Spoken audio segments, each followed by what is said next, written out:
Looking for your dream home? Just press print.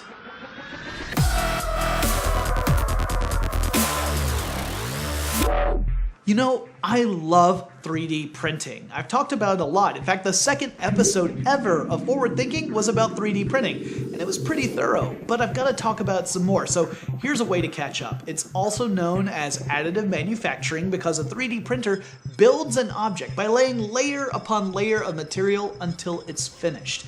It's less wasteful than regular manufacturing because you don't have to cut or carve away material to build your object. And in fact, the automotive and airplane industries have been using this technology for years in order to develop prototypes in a cheap and easy way. But I'm still not thinking big enough. You see, most of the 3D printers I've had experience with have been on the small side. The biggest one I ever saw was large enough to make a helmet that fit on my head.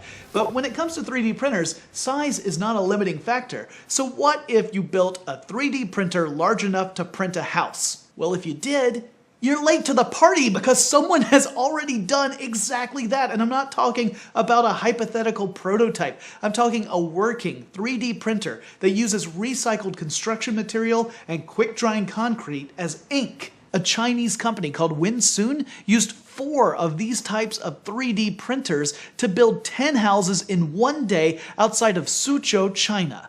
Now, how big are these printers? Well, how about 33 feet wide by 22 feet tall? And for our friends outside the United States, that's 10 meters by 6.6 meters. These printers are gargantuan. Now, these printers follow pre-programmed patterns, and those patterns are designed to create structurally sound houses so that they can stand up to their own weight. Now, Winsoon's approach requires some work because they print the various pieces separately and then they have to put them together. Even so, with this approach, they're saving money with materials, with labor, with time, and these houses cost less than $5,000 a piece. So this approach could really be a boon for low-income housing.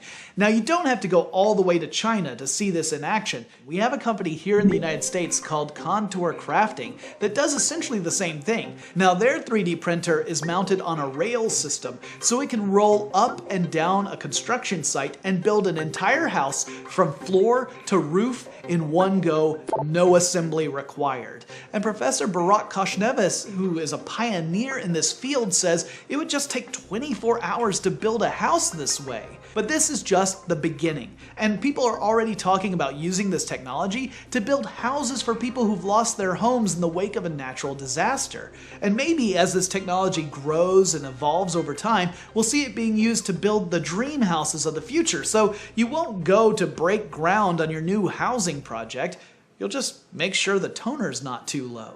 Okay, I've got a question for all of you this week. What do you think about 3D printing? Is it going to democratize manufacturing, or is it spelling the doom and gloom of the consumer market? What's your take on this technology?